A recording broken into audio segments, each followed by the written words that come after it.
განვიხილეთ გურიაში მოცემულ მომენტში არსებული მდგომარეობა, რა სამუშაოები შესრულდა. მთლიანობაში რაც მნიშვნელოვანია, დასახლების დამაკავშირებელი გზების 70%-ზე მეტი არის გაწმენდილი. კომუნიკაცია მყარდება ყველა დასახლებულ პუნქტთან, არის რამდენიმე შემთხვევა, სადაც გუშინდელი დღიდან შეიზღუდა კომუნიკაცია და იქ რა თქმა უნდა მაქსიმალურ ყურადღებას გავამახვილებთ და ერთ-ერთი თავი პრიორიტეტი არის ასევე, როგორც მოგეხსენებათ, ელექტროენერგიის აღდგენა ორშაბათისთვის. დაახლოებით 35,000 აბონენტს არ მიეწოდებოდა ელექტროენერგია. ეს რაოდენობა არის შემცირებული დაახლოებით 10,000-მდე, ანუ ინტენსიურად წარიმართება აღდგენის სამუშაოები. მთავარია რომ გაგრძელდეს 10,000-მდე აბონენტია დღემდე, ვისაც არ აქვს ელექტროენერგია და რა თქმა უნდა ამ მიმართულებით აქტიურად გაგრძელდება მუშაობა. ამასაც გქონდა საუბარი დღევანდელ შეკრებაზე. სურსათით უზრუნველყოფა, მედიკამენტებით უზრუნველყოფა ეს გაგრძელდება მუდმივ რეჟიმში. დაახლოებით 10,000 ერთეული პაკეტი ჩამოვა გურიაში, იქნება მოსახლეობა უზრუნველყოფილი სურსათით, აუცილებელი მედიკამენტებით. სასწრაფო დახმარების ბრიგადები შეუფერხებლად მუშაობს, გამოძახებებზე რეაგირებენ შეფერხების გარეშე. ყველა მიმართულებით არის მობილიზებული შტაბი და მთავარია რომ გაგრძელდეს ინტენსიურად სამუშაოები.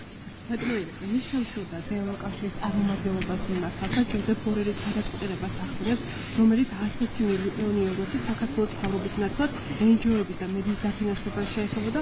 შუდაძე იმით გაცნობილია, რომ ფული რაც არასამთავრობოების, რაც ოპოზიციურ მედიას საშუალებებს არ მქონდა არიან.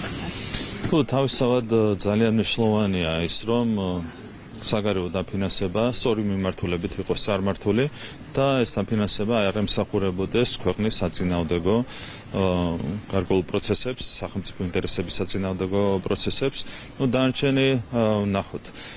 ჩვენ გავაგრძელებთ რა თქმა უნდა ინტენსიურ რეჟიმში თანამშრომლობას ყველასთან, ვინც არის დაინტერესებული ჩვენი ქვეყნის განვითარებით. ასევე როგორ შეაფასებთ იმ ფაქტს, რომ ამერიკის დემოკრატიის ეროვნული ფონდს კონგრესის მიერ გამოყოფილ ფინანსებზე ცნობა შეეცვალა? ეს ძალიან მნიშვნელოვანია ჩვენი ქვეყნისთვის. ნედის ხაზით, ამ ფონდის ხაზით ძალიან მძიმე აქტივობები ფინანსდებოდა ჩვენს ქვეყანაში. ეს იყო ანტისახელმწიფოებრივი ქმედებები. შესაბამისად, რაც ნაკლები იქნება ამ მიმართულებით წამოსული დაფინანსება, მით უკეთესი ჩვენი ქვეყნისთვის და ჩვენი სახელმწიფოსთვის არ შეიძლება ქვეყნის გარედან ფინანსდებოდეს, მაგალითად რევოლუციური ქმედებები, პროპაგანდა გარკვეული მიმართულებით და ეს შემდეგ. ამ ყველაფერს ემსახურებოდა ნედის დაფინანსება და ძალიან მნიშვნელოვანია რომ ეს დაფინანსება შეიზღუდება.